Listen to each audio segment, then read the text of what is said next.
Well, hello everybody, my name is Brekdon and welcome to another What If on Telltale's Walking Dead. And today we're going to be discussing what I believe would happen had Lee survived Season 1.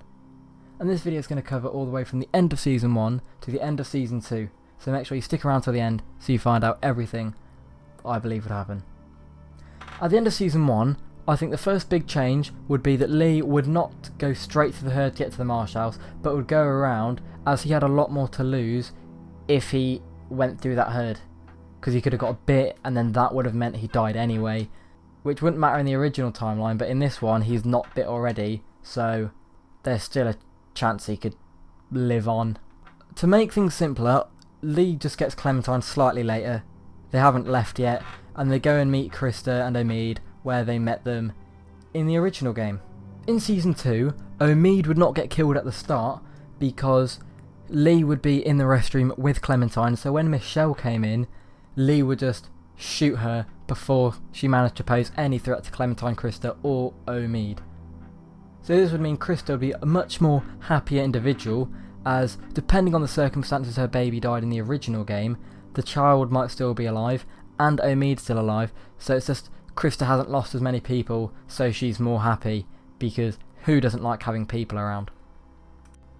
It's at this point where we see a huge difference in Clementine's character, as she has been sheltered throughout the rest of the apocalypse, unlike in Season 2 where Krista did force her to be independent, as we saw in Season 2 Episode 1 where she was saying that she needed to learn how to do things by herself.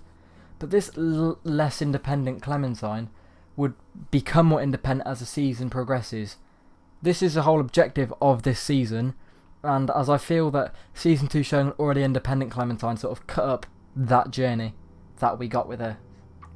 So, when the scavengers attack, Clementine is still split up from the group, and this is the first push towards Clementine being a completely independent person during the apocalypse. Because she'd be separated from everybody she knew, and because of this I think she would have been more careful and wouldn't have met Sam, wouldn't have got bitten, would have found Luke and Pete allegedly having a good bullshit detector, would have made her trust Clementine and take her back to the cabin where she wouldn't be locked in the shed. She would be kept in the house but would be like watched quite a lot, because who trusts strangers no matter how old they are? And obviously they still had their trust issues anyway, so I don't think that this would have flown with everybody if Clementine was kept with everyone else. In the morning, Clementine, Pete and Nick still go down to the river to check things out. They see what happened with the scavengers, and then they still have the altercation with the walkers, which then causes Pete to get bit. Lee hears all of this and rushes over to go pow pow and save everyone. Pete takes them back to the cabin and move, because I personally believe it was Carver who did that, and I think that's what was heavily intended behind the writers of the game. Everything plays out roughly the same until we get to the bridge, in which Luke insists Clementine goes on the bridge with them in order to have some protection, because Luke thinks Matthew wouldn't shoot a little girl. Lee objects, but Luke insists that it's fine. Lee then begrudgingly agrees, and this is the first kick at Clementine being more independent away from Lee.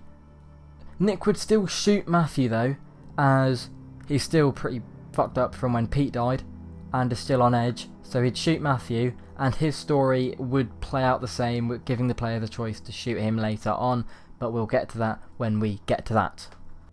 The episode plays out the same until the end, where Clementine, instead of going out to find Kenny, is stuck in the lodge with Lee and everybody else has been lined up. This would mean that Alvin is still killed because Kenny takes the shot anyway if Clementine isn't there to stop him, which causes Carver to get up and kill Alvin. Kenny would still surrender when he pulls out Sarita, and that is the end of the episode. Episode 3 is another hit for Clementine's independence, as she takes on a larger role in helping the group escape, but the only real changes are when Carver comes in, asks who's got the walkie. Instead of Kenny taking it, Lee takes it and gets his eye beat. However, Lee would still recover and they would all leave House together. However, when Sarita is bitten, Clementine still makes a decision, but Lee is just trying to comfort and calm down Kenny during the time in the herd. While Lee is trying to calm down Kenny, walkers get in between him and Clementine, leaving Clementine on her own in the middle of a herd.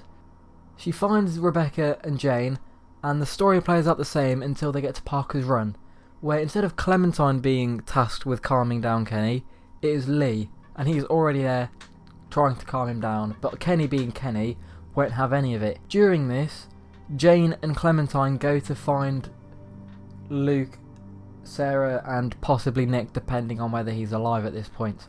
This part of the story plays out the same, with Sarah still being determinant, Nick still being dead, and Luke escaping with Jane and Clem. After this, Clementine and Jane still go to the pier, or Clementine still goes with Mike and Bonnie to the museum, showing that she's an independent person. Everything plays out the same until we get to Rebecca going into labour, where Kenny helps deliver the child, Lee helps defend the pier, but Sarah still falls down, she still dies if she's alive at this point, and the baby's delivered fine. There's nothing different there.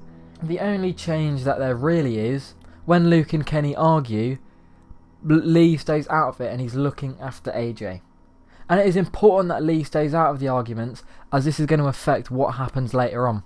When the Russians attack, the fight would end much quicker, as there is another person there helping the group. But I don't think that Jane would return during this fight, as she didn't see how she could get Clementine to come with her away from Lee, as they are very attached. So this leaves her out of the picture for the time being.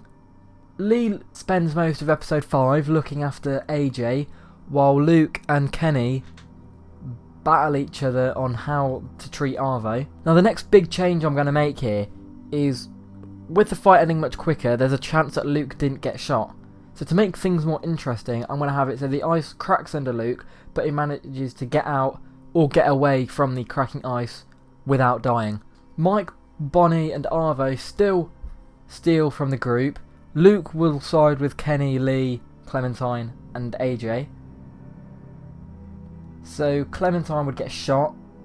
Lee would go fucking apeshit, for lack of a better word.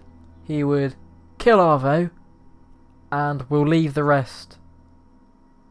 And we'll leave the other two's fate to your imagination.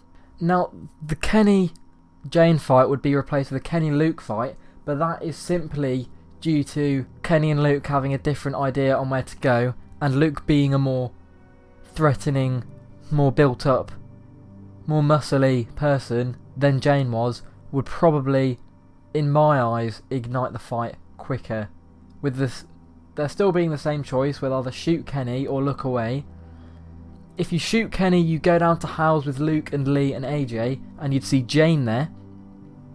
But if you didn't shoot Kenny, you'd go up north to Wellington, where you would find Krista, Omid, and depending on the circumstances of Krista's baby's death, you would find the baby there as well, along with Lee and Kenny, but they're already with you.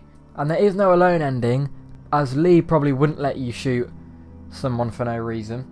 And that is basically all of Season 2. If I've missed anything out, make sure you let me know in the comments below. I might go back and redo this at some point. And if you want to see more theories, more what ifs, make sure you leave a like, subscribe and share the video. But until next time, my name is Brekdon, and I'm out. Super slap.